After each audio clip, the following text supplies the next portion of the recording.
Thank you very much, Lars, for the generous introduction. And I want to thank the North American HR Executive Summit for this opportunity to have this conversation today with all of you about creating a path to a workplace where everyone belongs. So over the course of the next half hour, I'll take you through our journey at Neiman's over the last 18 months. And through that journey, I'll weave in some insights that we've gained and that I've gained over the course of the last couple of decades of doing this work. And there really are three of them that I'll illuminate along the way. And I think the first is the value of finding within your organizational DNA, whatever that is, the moral authority to do this work. And I'll explain what that means in a moment. The second is having the courage to focus more on the solutions than just on the problems that you find, and more of your solutions on how to connect your people rather than the source of their disconnection. And finally, it's accepting that ultimately the path to a workplace where everyone belongs is paved less with good intentions than with disciplined operations. So I'm going to unpack all of that, starting with the DNA. So our DNA at Neiman Marcus could come from many places, as could yours, your moral authority for this journey. And the reason I bring this up is that oftentimes you might find that the business case for DEI isn't sufficient to charge your organization with the task of pushing through hard problems. And I've often found that you need to find the spiritual energy, and it comes from somewhere. It might be from your CEO, or a member of your board of directors, or even a key customer. For us, it's really in our founders, our founding family, the Marcuses. So on your right is our founder, Carrie Marcus Neiman, who founded Neiman Marcus in 1907 as a Jewish woman from Oklahoma who settled in Dallas. And more than a decade before she had the right to vote, she founded this company. And the significance of that is that she is one of the only women in the first half of the 20th century to found a major corporation that's still in operation today, and one of the only women in that time period to be the chair of that corporation's board of directors. So the picture you see on the right is actually of the forthcoming book coming out this month from her great niece, Jerry Marcus Smith, who's detailing for the first time all of Carrie Marcus Neiman's contributions to the company, to innovation in fashion, et cetera. And it's probably not surprising that many of you have not heard of her, right? Because like many women and leaders of color, her contributions really haven't been recognized over the years, and they finally are now. They're also being recognized by an exhibit that opened last week at Southern Methodist University of all the archives of her achievements. And on the opening of that exhibit, she was honored by the mayor of Dallas, who proclaimed it Carrie Marcus Neiman Day. So the other really important figure in our history who gives us the moral authority to do this work is Stanley Marcus, who you see on the left with his good friend Coco Chanel. And Stanley Marcus is best known for his contributions to luxury and fashion and his support of designers, but less well known for something equally important and especially important to this topic, which is that he was a pivotal social justice and civil rights figure in Dallas and in Texas in the 1950s, 60s, and 70s. And I'll just tell you really one story that's significant to our journey. And that's that in the late 1960s, some years after the passage of the Civil Rights Act in 1964, many black customers in Dallas, Texas, were still being denied service in stores and businesses in the city. And accordingly, a young psychiatric nurse from the VA hospital named Eddie Bernice Johnson organized boycotts of some of these stores. And when Stanley Marcus heard about this, he went out publicly to the media and proclaimed, all customers, regardless of race, gender, et cetera, are welcome at Neiman Marcus. The result of that is that many of our customers closed their charge accounts, including one customer who came up to Stanley Marcus's table at the Zodiac restaurant, which is the famous restaurant on the 6th floor of our flagship store. It's still there today. and cut up her credit card and threw it on his table and told him she did it because he allowed black customers in the store. To which he at the time simply responded, "I'm sorry you feel that way," and kept doing what he was doing. So I think when we struggle at times, and there are few times in our work history that have been more charged and challenging around this subject than the last few years, what I and we often say to ourselves is, what would Stanley do? What would Carrie do? And so I think a big learning is find who those people are that your organization believes in and use the authority vested in them to make the hard choices and the hard decisions. Because I can tell you, it wasn't easy for Stanley Marcus to stand up for what was right back in the 1960s. There's a lot of pressure against it. But he did it, and the company survived and thrived. So one of the outcomes of Stanley's story is that in the early 1970s, there were people in Dallas encouraging that young organizer, Eddie Bernice Johnson, to run for the state legislature. She couldn't at the time because she was a federal employee of the VA, and by law, you could not run for state office in Texas if you're a federal employee. So she needed a job. So Stanley Marcus approached her and said, "If you agree to run for state office, I will give you a job," which she did, and he did give her a job. She worked for us from 1973 to 1972 to 1975. And today, and for the last 30 years, she has been the congresswoman from South Dallas, from the 30th Congressional District. She's actually retiring in 2022 after 30 years of service and as former chair of the Congressional Black Caucus. So how does this inform what we do today? So kind of to fast forward a little bit. So this is a story from Women's Wear Daily, which is the trade publication for apparel retailing, and it's a story from September of this year about the women of Neiman Marcus. And essentially, part of the legacy of Carrie Marcus Neiman is that Neiman Marcus today is one of the only large corporations in America that is majority female, from the board all the way down to the entry level, board, C-suite, executives, directors, managers, individual contributors. Similarly, we're one of the only corporations led by an LGBT CEO. There are exactly 4 in the Fortune 500, which is 0.8%. There's actually fewer than there are Hispanic Latino CEOs at 3%, or Asian American CEOs at 2%, or black CEOs at 1%.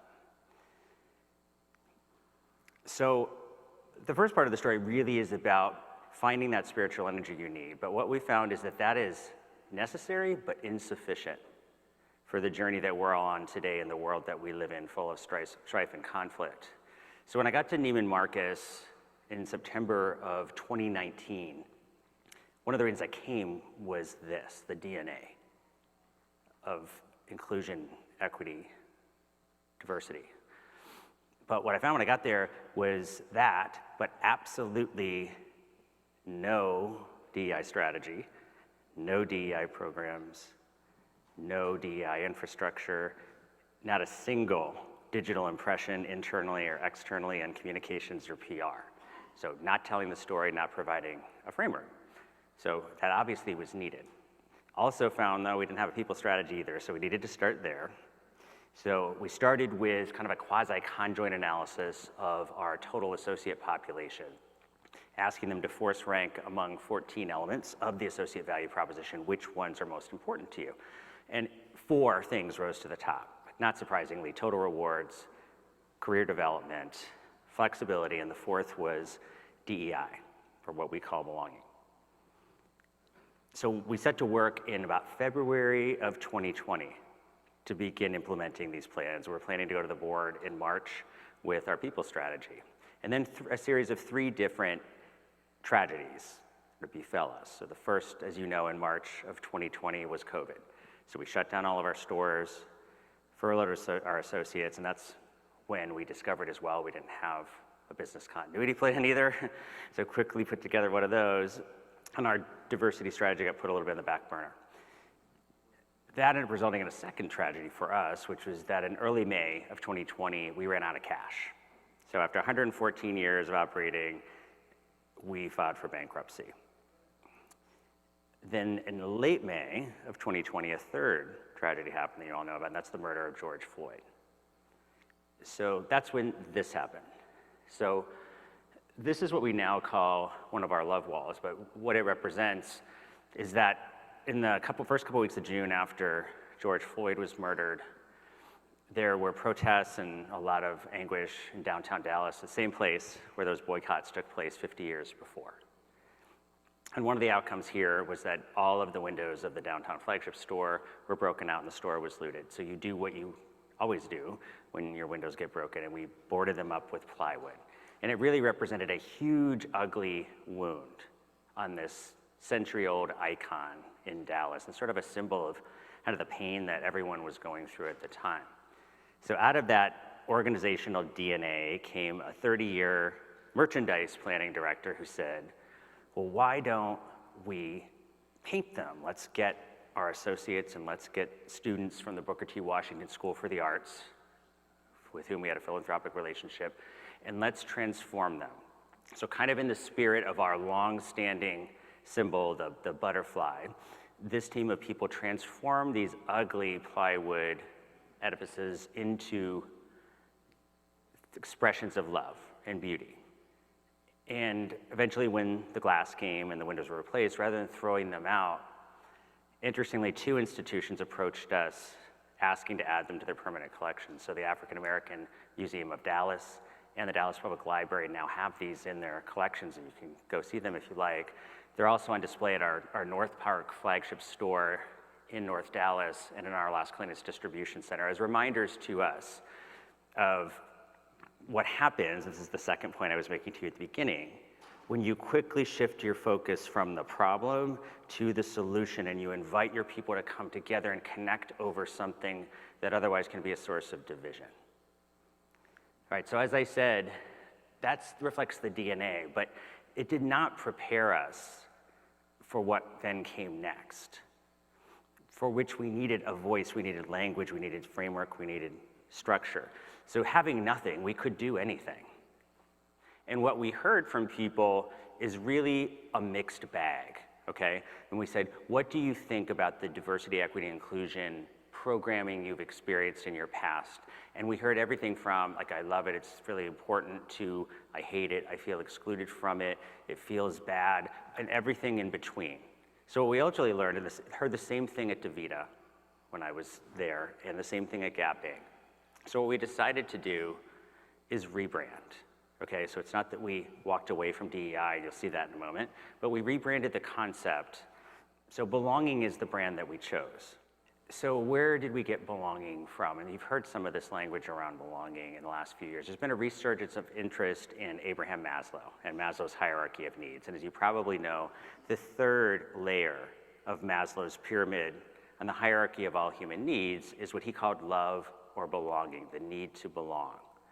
And so why we found this was so powerful for our people is that it's a universal need. Everyone understands it as a universal need. There's a study conducted by Deloitte in 2018 where they asked people about belonging. And what they found is what Maslow found, that it was incredibly important to people, number one. But number two, they asked them, where is your need to belong most important to you? And what they found is the number one place it mattered most to people was in their home. Well, that kind of makes sense. You want to belong at your house. But the second most important was at work. And that was even more important for people than their local neighborhood or even their faith community. So what that illustrates is how significant this is. And interestingly enough, one of the ways this is borne out is in groups. I've done an activity multiple times with groups this size, groups of 10 people, a group of 5,000 people. And every single time the activity works, and simply is to ask the group, I want you to think of one time in your life, anytime, when you didn't belong. And I want you to think about what that felt like and what the circumstances were. Then I want you to turn to someone next to you and I want you to tell them about it. And I have found not one time ever is there a single person in the room, no matter what language they speak, no matter what country they come from, no matter what race or ethnicity they are, who cannot complete that exercise and do not feel something emotional when they do it. So why belonging has been so powerful for us at DaVita and now at Neiman Marcus is that some of our associates told us in surveying and focus groups, I sometimes have felt like DEI programs I participated in the past weren't for me. They may have been about me, but they weren't for me. And this is inviting everyone to be included in this need. And that our filter is, in everything we do all day long, we're filtering to make sure that we have a level playing field for everyone. So how we frame this up is as follows. So we've said that belonging is actually the outcome we're looking for, and we have ways of measuring it. It's the feeling you have. When your kid comes home from school, she doesn't say, well, I don't think that there's an environment of inclusion in my school. She usually says, I feel like I don't belong. When you unpack it, what you find often is one of these three things in the formula. That either there's a lack of diversity upward in the organization. So when I look up, I don't see people like me, who look like me, have my life experience, who've been successful, and I don't see people like me making the rules that I have to live by. And equity, that is there a level playing field in the processes that matter for getting ahead in this organization for people like me? And then inclusion, am I included, invited, involved, and welcome in the activities that lead to someone being successful and thriving at this organization, the ones that matter? It is those three things together. And I love the formula because it's extremely operational. It speaks to our business. And what it's saying to you is none of these three things on its own will create an environment of belonging. It is the combination of all of them that does it. So then we had to decide, well, what framework are we going to use? We're going to treat this like a business strategy. What framework shall we use? And there are many of them. We could have just said, here are our initiatives around diversity, here are our initiatives around equity, here are our initiatives around inclusion. The problem for us is they overlap significantly. So we chose this framework. We didn't originate it. It's been around for a while, but we like it. It's workforce, workplace, marketplace. And why we like it is it helps us ensure that we're auditing the org to make sure in all of the different touch points that stakeholders have with our operations, we're covering off D, E, and I, right? So in the workforce, that's the strategies for enhancing diversity and equity in the workforce and the people who come to work for us. Workplace, focused on all of the policies, practices, behaviors, et cetera, in the workplace that create both equity and inclusion. And then lastly, marketplace for the other stakeholders. So our suppliers, for us, it's our brand partners as well, for our customers, for our philanthropic partners. What are our strategy for having them included, having an equitable or fair playing field to get business with us, and feeling like they belong? So I'm not going to go through all of these, but these are examples, and you would have your own initiatives to fill in each of these pillars in your business, depending on how your business operates. But these are some of the things that fill each of the three pillars of our belonging strategy. So in workforce, we're establishing goals, so hard targets at the VP and above level for increasing leadership diversity over time.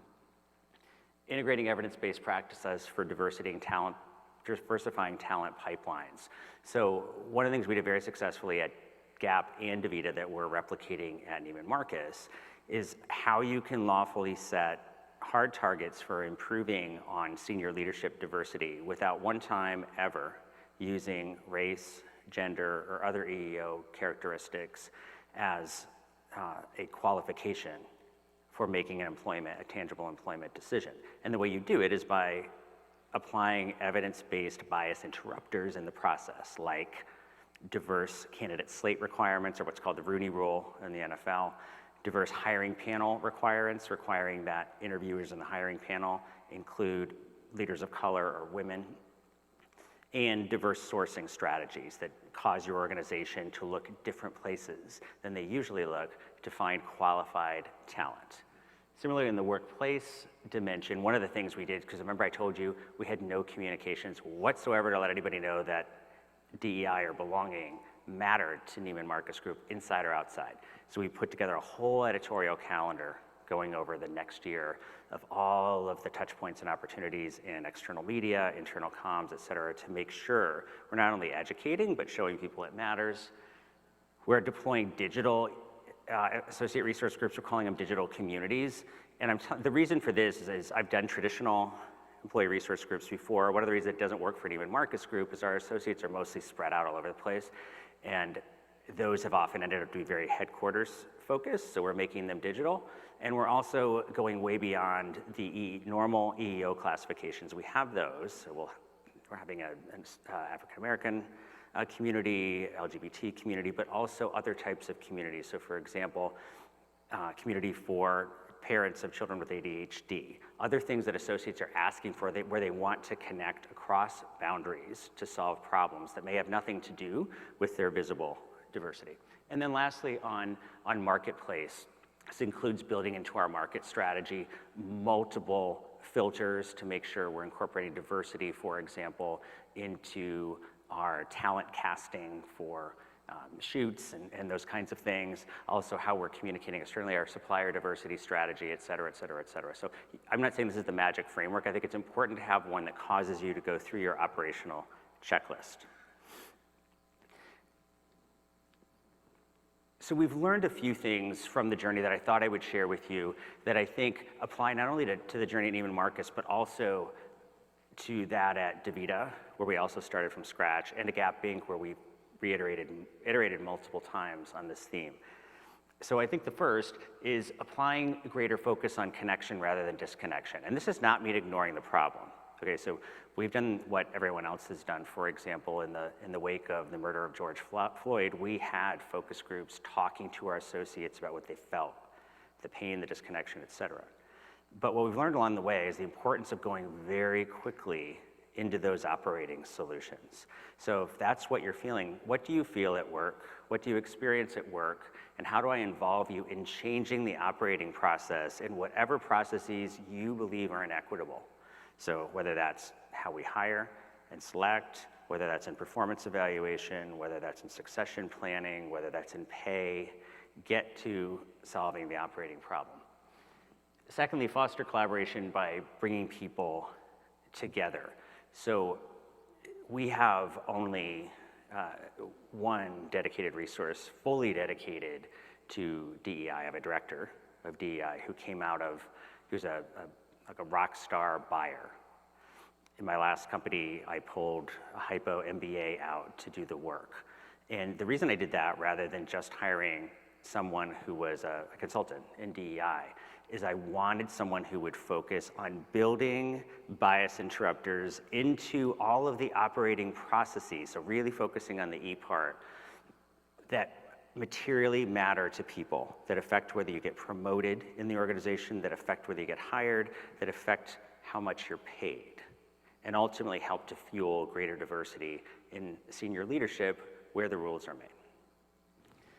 The third is leveling the playing field. This is what I was just mentioning. We've focused, it's not that we don't focus on training. We spent 5 months training our VPs and above, for example, but we focus exponentially more on inserting bias interrupters into talent and other operating processes as we do on training. And I think this is really one of the outcomes of a number of studies. A big one you may have read in HBR a couple of years ago across 800 companies, showing that the traditional approach to DEI, which is very heavy on training and trying to change people's attitudes, statistically has not worked. And I think the conclusion of that study was that it didn't work, not because you didn't need to do that, but because it was necessary but insufficient to produce the outcomes you need. Which leads me to the last two, which is to leverage evidence-based practices wherever you can, and there are tons of them, and I'm going to conclude by showing you where some of them are, and treat belonging with the same respect as any other business initiative. So to me, that means it has a strategy, it has a project plan, an annual operating plan, it has disciplined initiatives with KPIs that are managed by a steering committee of executives and reported out to the board. That level of seriousness. And to me, this is probably the part of my job I'm more passionate about than anything else. So to me, if you care about this subject, you have to insist that it's treated with the same respect as a sales initiative and a marketing initiative, any other kind of operating initiative. So I just want to take you through some early results. We are so far from being done. As I said, we started this 18 months ago, okay, while we're also in bankruptcy and going through COVID. But we have gotten results by focusing our efforts on some specific opportunities and going deep on them to create proof points for the org. So the first one has to do with the workforce dimension. And we have a program called EDP, or Executive Development Program. It's the pipeline hypo college recruiting program for our buyers, for our buying program. And we recruit classes, multiple classes every year of these folks. We've had this for many, many years, get thousands of applicants. So just by focusing the recruiting and selection organization on new sources of talent, okay, new schools, new professional orgs within the schools, focusing on who is interviewing that talent, diverse slate requirements, we upped the diversity of those classes by 44% in a year. So similarly, I told you at the beginning, if you had searched external media or our websites 18 months ago, you wouldn't have found any reference to belonging, diversity, equity, inclusion. So over the course of the last 18 months, we've made a significant effort, not to create incremental work, but when we're out pitching stories to the media, when we're telling our own stories, when we're publishing social media, publish proof points about our own progress and advocate where we do have strength. One of the things I learned from both Gap and DaVita is you don't have to wait until you're perfect on DEI to start advocating externally for change, because you're never gonna be perfect and the journey's never gonna be done. So where you do have strength, and we have strength on gender, incredible strength on gender, and on sexual orientation and gender identity, go out and tell the story. So this is a few examples of hundreds of different touch points in media, so we're starting to tell the story, and lots more yet to do. So two things I want to leave you with from with respect to operationalizing DEI. So one of the things that we learned at DaVita that we brought to Neiman Marcus Group is that when you're in a large distributed workforce environment, things have to be kind of paint by numbers, okay? When you're in retail, people need things to be like one page, quick, short, easy. So we built a playbook and then spent 5 months, one time a month, teaching our leaders how to use the playbook. Okay, so it's a train the trainer essentially on how to use this playbook to create connection with your employees and solve problems. And so how we organized it, this is a bit of an eye chart, but I'll just explain what you see, is each of these three colors represents a part of the employee life cycle. So the teal is talent attraction and hiring, the gray in the middle is engagement and retention, and the purple at the end is development, performance management, all that kind of stuff. And these all represent these 33 things, different tools. And then what you see here is whether each one can be used in each part of the talent management process. And then each one of these little 33 things, it's a one-pager, and it's based on some external evidence-based practice that you can apply to that talent process. So this, for example, is languages of appreciation. So there's a book called Language Appreciation based on research on the ways that human beings want to be appreciated and the fact that each individual person varies. And so essentially in one page, the leader learns, here's what languages of appreciation are, here are the 5 different ways people want to be appreciated, and then each activity has a self-reflection activity. In this case, the leader's being asked, so go through each associate. What does this associate do in expressing appreciation to others? What does she ask for? What does she complain about if she doesn't get it? To help the leader diagnose, here's of these 5 things, which way does this associate most want to be appreciated so I can appreciate her that way more? And then there's a team activity. So throughout the playbook, each activity has a self-reflection for the leader and a team activity that she can use in an all-hands meeting or some sort of team engagement. So the idea is to teach our leaders to fish, right? So that the small belonging team is not doing it all for them. Do we sometimes use consultants? We do, but we're not using them to do the work that the leaders should be doing themselves.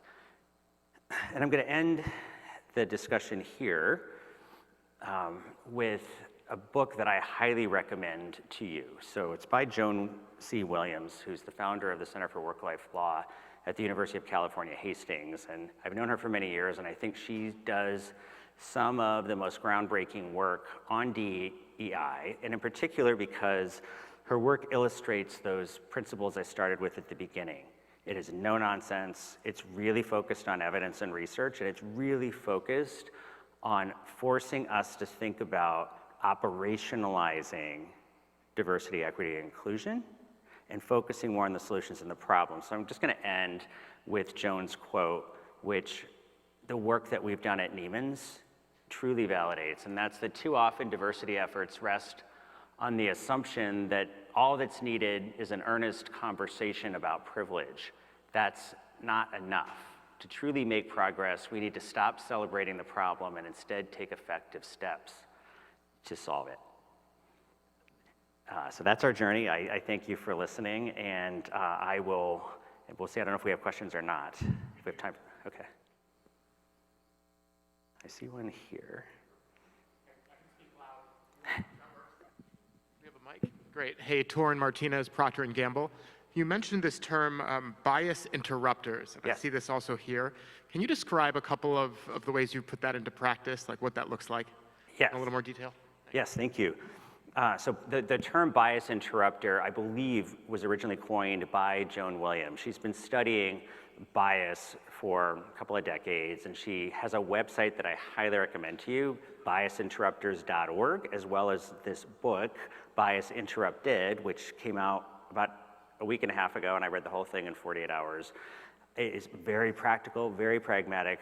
So there are many examples that she will provide to you. So two in the hiring space, as I mentioned, that are proven to work are diverse hiring slate requirements. So requiring that for certain jobs, you must have a slate of candidates that includes qualified candidates of color, qualified women, for example. That has been proven. If you look at the NFL example, the Rudy Rule, the NFL went from almost no back office leaders of color to a significantly diversified team of leaders in the span of 3 to 4 years.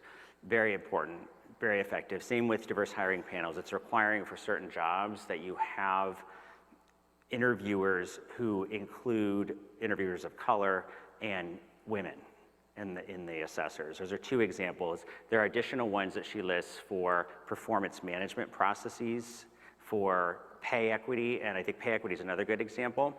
And that's one example where you probably, in my experience, have to bring in some sort of outside consultant because you actually have to do very significant analytical work, and it needs to be legally privileged to make sure it's accurate and that kind of thing. But there are just a lot of examples of these things. I think even another good example of a bias interrupter is ensuring, for example, that interviewing processes include force ranking by each interviewer that is then given to the recruiter or facilitator who sees them, and then in a post-interview conference, everyone has to explain their ratings.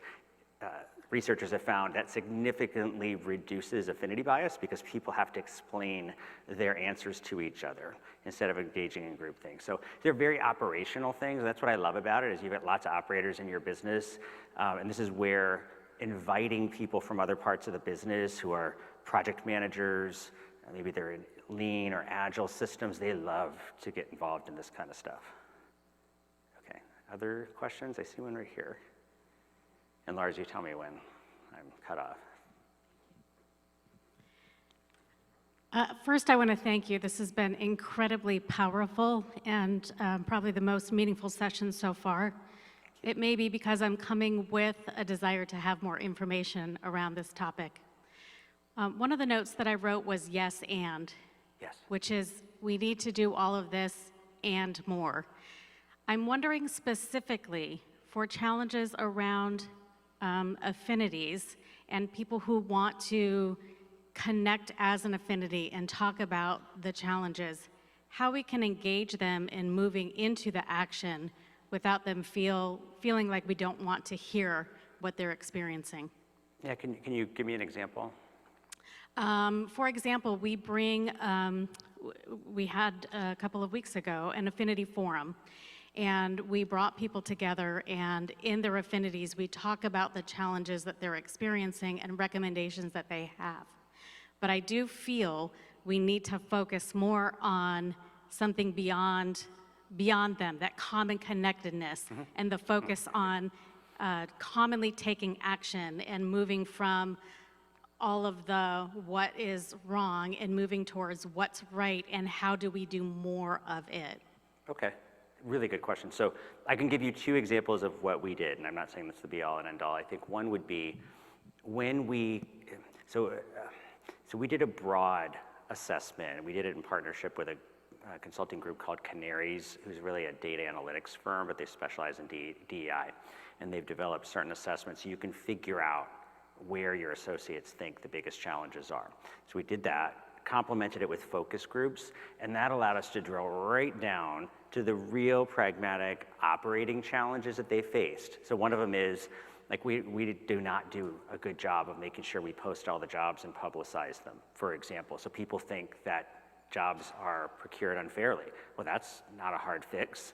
So we're working on it right now. We're gonna put in place a new internal mobility policy, for example.